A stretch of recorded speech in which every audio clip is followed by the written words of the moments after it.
irmãos. Estamos aqui para dar uma continuidade ao ciclo de EBD, da nossa igreja, algo que é muito importante, algo que demonstra o compromisso da nossa igreja, conhecimento da palavra de Deus, do que realmente Deus quer para a nossa vida, que quer para a nossa igreja, que é o ensinamento. Não tem como conhecer Deus se a gente não buscar Ele. E a busca com Ele é, sem sombra de dúvida, com o aprendizado da palavra de Deus. E a EBD ela tem função disso, de trazer a comunhão dos irmãos e ensinar o que Deus tem para nós todos os dias. Então o tema hoje é um tema bastante conhecido, mas que nesses momentos que estamos vivendo é ainda mais importante. O novo homem, né? A gente vai trabalhar no texto de Romanos 6, mas vamos trabalhar com alguns outros textos também.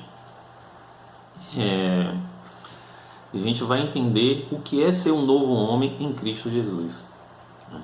Então Romanos 6 ele te dá todo um caminho para entender o que é ser um novo homem. Então, antes de começar a falar em Romanos 6, eu quero que todos vocês peguem a Bíblia de vocês e leiam lá em Romanos 5.1. Romanos 5.1 diz assim, cada um tem a sua versão, né? Sendo, pois, justificados pela fé, temos paz com Deus por nosso Senhor Jesus Cristo. Tem uma outra versão que tem assim, portanto, uma vez que pela fé fomos declarados justos, temos paz com Deus por causa daquilo que Jesus Cristo, nosso Senhor, fez por nós. Então, no momento que entendemos que Jesus Cristo é o nosso caminho, né, e declaramos a fé em Deus, né, a fé em Cristo, automaticamente passamos a ser declarados justos, homens justos. É o que Romanos 5 fala, né? E aí nós vamos fazer algumas perguntas, irmãos, ao longo desse trecho. Nós vamos trabalhar Romanos 6, capítulo 6, entender um pouco do que é ser um novo homem, né? A nova criatura, que muitos falam sobre ser uma nova criatura, se fez novo, coisas velhas se passaram e agora vamos ser um novo homem. Então, em Efésios 5:8 também fala sobre isso. Efésios 5:8 ele comenta, né, sobre esse tema. 5:8 ele fala assim: porque no outro tempo erreis, né, trevas, mas agora sou luz no Senhor, andais como filhos da luz, né? Então, no tempo antigo eu era treva. Quando eu não tinha Cristo em minha vida, eu era treva.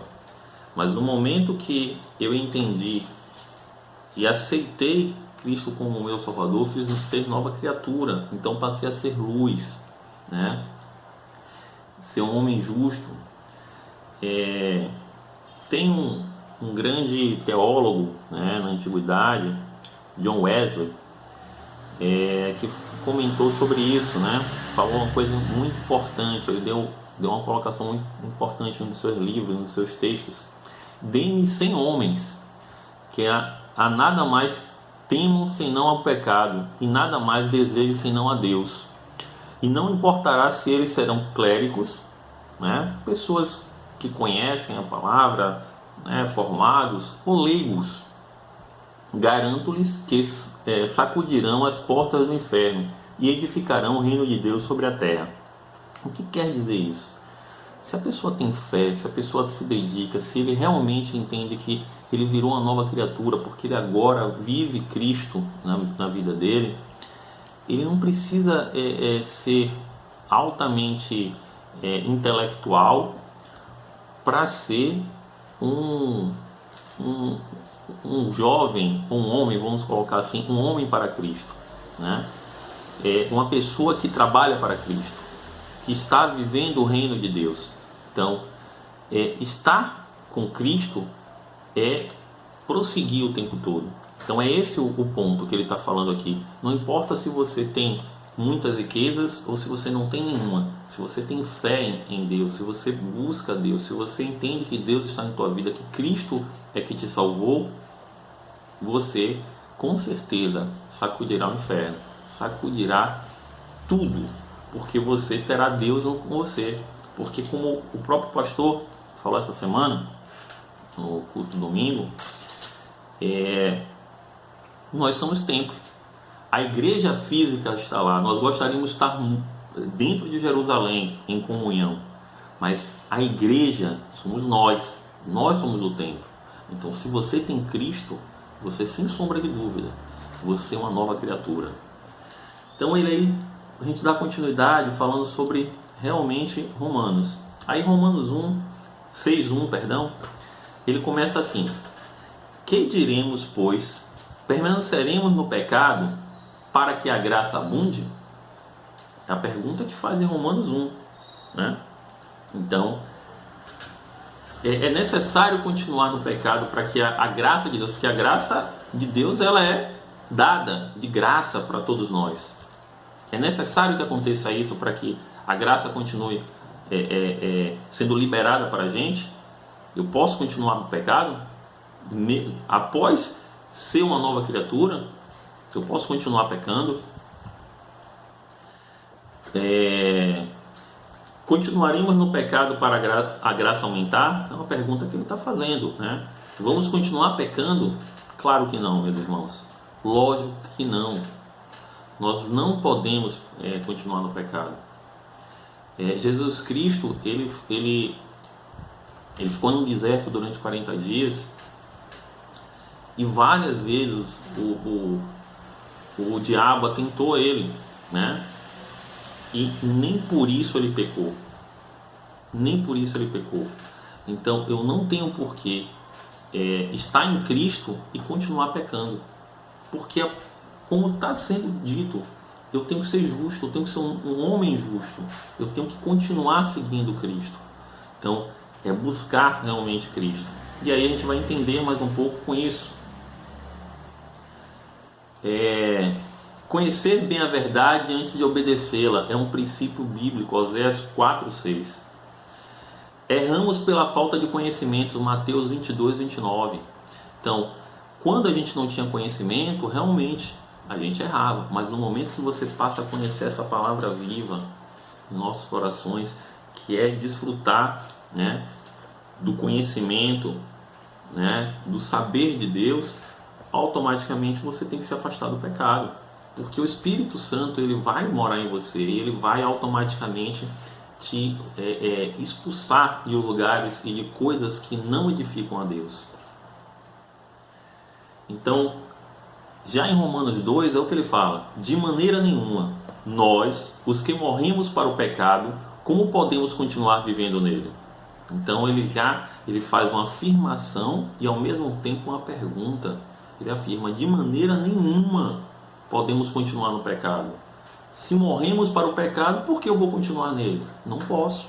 Eu tenho que focar em Deus, focar em Cristo.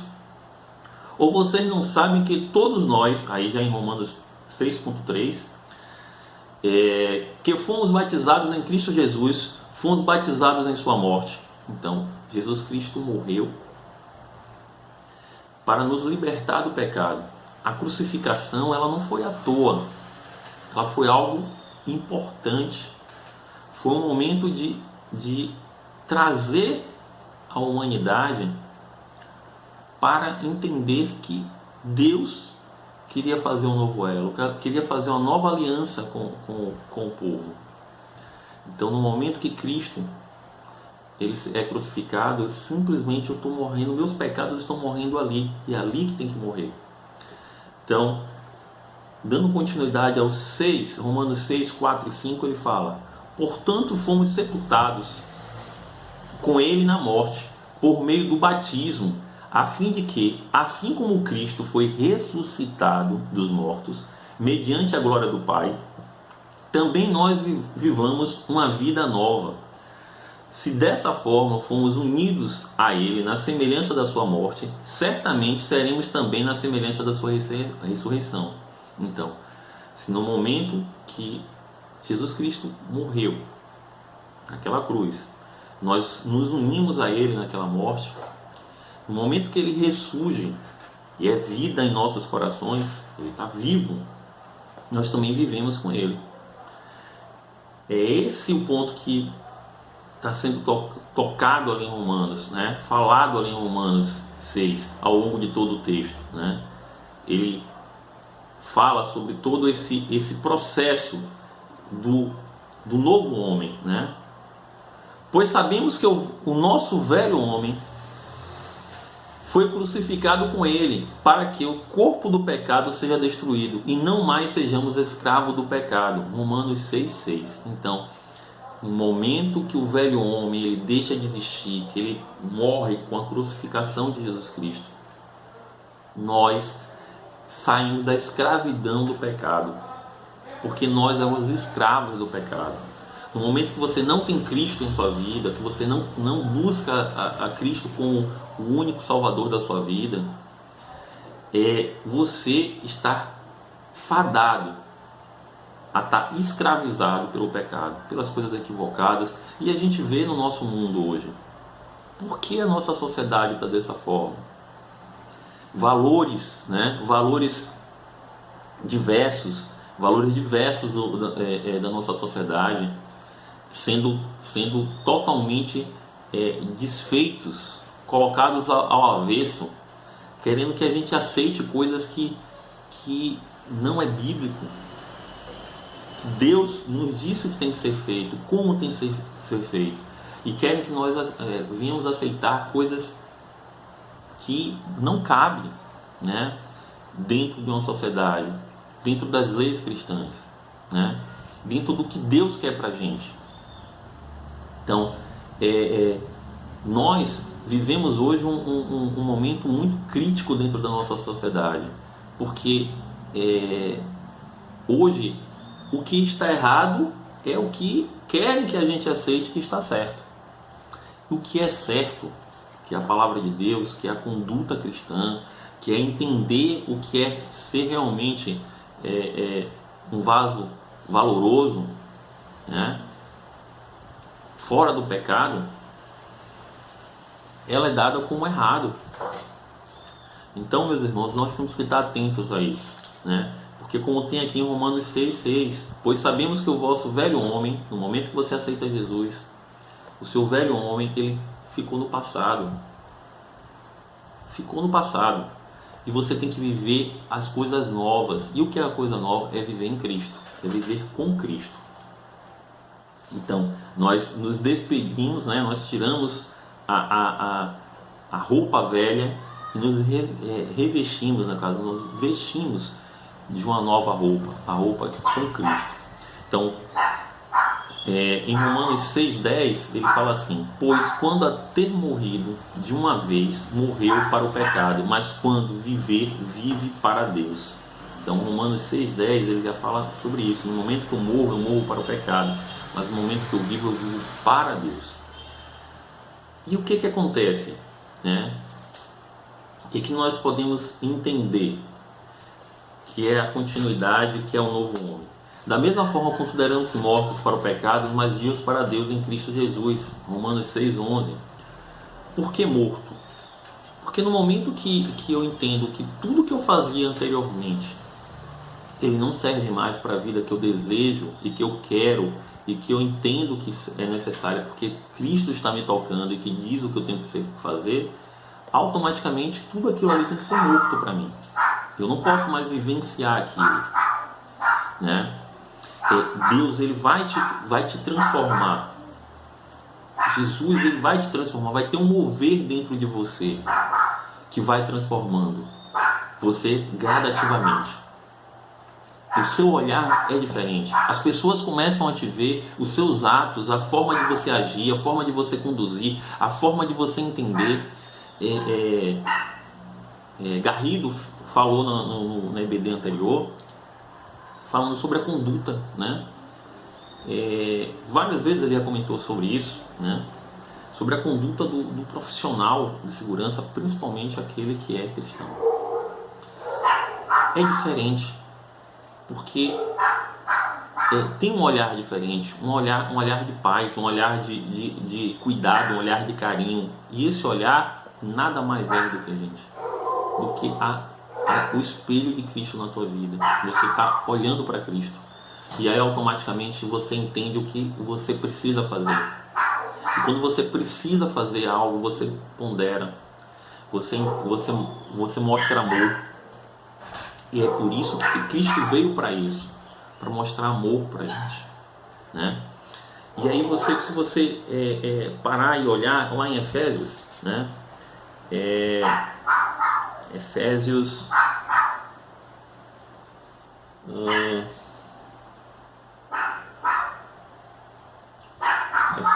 2, de 13 a 22, ele fala assim: mas agora em Cristo Jesus, vós que antes estavais longe, já que pelo sangue de Cristo chegastes perto, porque Ele é a nossa paz, o qual de ambos os povos fez um, e derribando a parte de separação que estava no meio, na sua carne desfez a inimizade, isto é, a lei dos mandamentos, que consistia em ordenanças para criar em si mesmo um novo homem, fazendo a paz.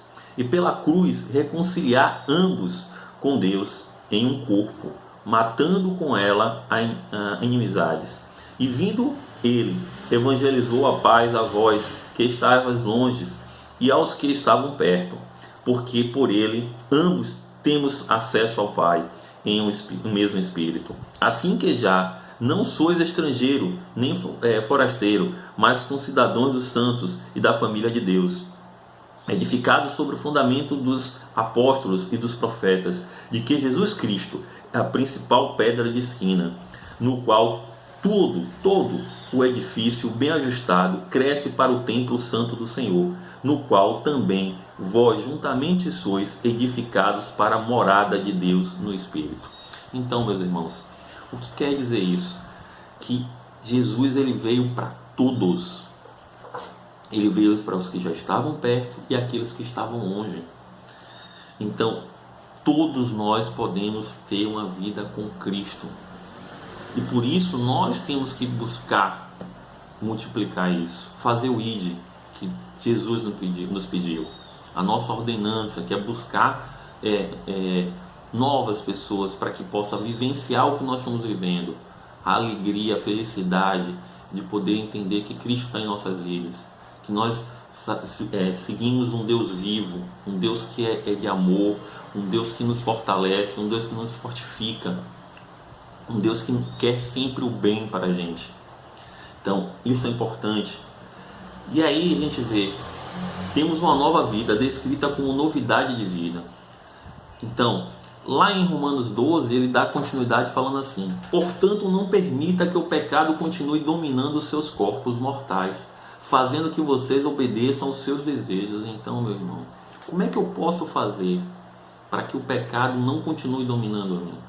Buscando a Deus, a palavra dele. Porque realmente, se a gente não buscar a Deus, o pecado ele vai vir dominar a gente. Porque quanto mais eu estou distante de Deus, mais o pecado está perto de mim. Mas quanto mais eu tenho compromisso com Deus, mais eu tenho um relacionamento com Deus, mais o pecado vai estar distante de mim. Eu vou estar cada vez mais distante do pecado. E a nova criatura que está em mim vai estar buscando, sem sombra de dúvida, a Deus. As pessoas vão olhar para você e vai ver Deus na tua vida. Você realmente vai ser um espelho da boa palavra na vida. E lá no 13 ele fala: não ofereças os membros do seu corpo para o pecado, como instrumentos de injustiça. Antes ofereças a Deus como quem voltou da morte para a vida, e ofereça os membros do seu corpo a Ele como instrumento de justiça. Como a gente já falou, o nosso corpo é templo. No momento que você aceita Jesus, você vira uma nova criatura, seu corpo é templo. É o que o pastor falou, o pastor Jorge falou. O pastor Jorge falou: a igreja física ela está aqui, gostaríamos de estar em comunhão, gostaríamos de estar juntos, isso é muito bom, é importante. tá com a escola bíblica, olha, tá com a classe cheia, a gente podendo conversar, discutir, trabalhar o tema, é muito gostoso. Mas saiba, meus irmãos, que nós somos a igreja. Você é templo, eu sou templo. Todos nós somos o templo do Espírito Santo, então somos a igreja. Então por isso que nosso corpo não pode estar no pecado. Pois o pecado não os dominará, porque vocês não estão debaixo da lei, mas sim da graça. A graça está sobre a gente. Então, vamos pecar porque não estamos debaixo da lei, mas debaixo da graça? De maneira nenhuma. Não sabem que quando vocês se oferecem a alguém para lhe obedecer como escravos, tornam-se escravos daquele a quem obedecem? Escravos do pecado que leva à morte, ou da obediência que leva à justiça? Então, meus irmãos, é uma pergunta que em Romanos 16 faz: você prefere ser um escravo do pecado que leva à morte, ou escravo da obediência que leva à justiça? Ser um homem justo, valoroso. Mas graças a Deus, porque embora vocês tenham sido escravos do pecado, passaram a obedecer de coração a forma de ensino que lhes foi transmitida. Vocês foram libertados do pecado e tornaram-se escravos da justiça, meu irmão, a justiça de Deus. Falo isso em termos humanos por causa das suas limitações humanas, assim como vocês ofereceram os membros dos seus corpos em escravidão à impureza e à maldade, que levava à maldade, ofereceram agora a escravidão da justiça, que leva à santidade. Quando vocês eram escravos do pecado, estavam livres da justiça. Que fruto colheram então das coisas das quais agora vocês se envergonham? Então, quando você era escravo da injustiça, quando você era escravo do pecado, o que você ganhou com isso? Qual foi o seu fruto? Mas agora, né? Qual o fruto do pecado? E aí você pode ver quantas pessoas vocês conhecem que por andar em caminhos equivocados hoje não estão mais conosco. Jovens que cresceram com vocês, crianças que cresceram com vocês e hoje não estão mais conosco. Ou estão presos. Se ainda estão vivos, estão presos. Alguns. Ou estão no mundo das drogas, dos vícios. Meus irmãos, a escravidão do pecado, ele só leva à morte. Ele só leva para o mau caminho. Ele só leva para coisas que não vão te edificar, que vão destruir a tua vida. Você pode ter até aparentemente uma felicidade momentânea, mas essa felicidade, ela não é eterna. Uma felicidade em estar em Deus, estar com Cristo Jesus. E ele fala lá no 20, né? Quando vocês eram escravos do pecado, estavam livres da justiça.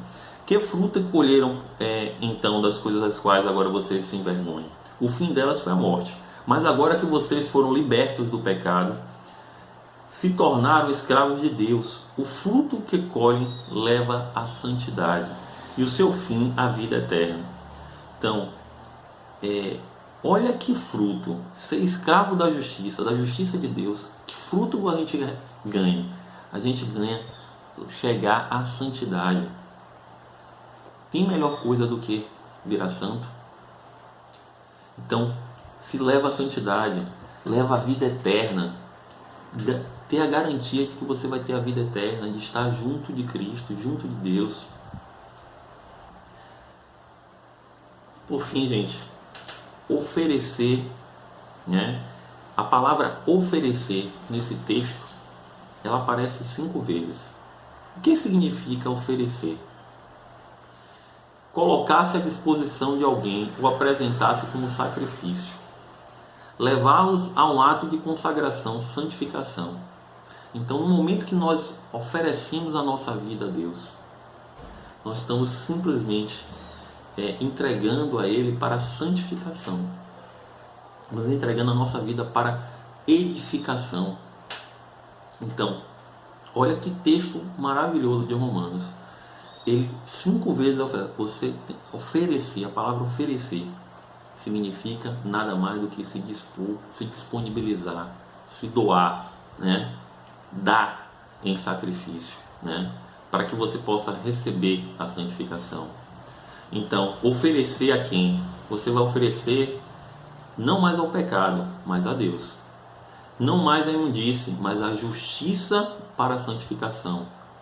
Romanos 6,19 fala sobre isso. E por último, oferecer o que? A nós mesmos, como eu falei, o nosso corpo, porque nós somos o que? Santuário, o templo do Espírito Santo. 1 Coríntios 6,19 e 20 fala sobre isso. O nosso corpo é o instrumento que Deus quer usar. 2 Timóteo 2,21. Deus usa nosso corpo para fazer o que Ele deseja, o que Ele quer. Então, por isso que nós somos santos. E oferecer por quê? Porque mudamos de Senhor.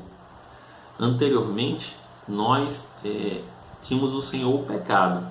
No momento que nós aceitamos a Cristo como o único e suficiente Salvador das nossas vidas, nós mudamos de Senhor, mudamos de identidade e a quem servir.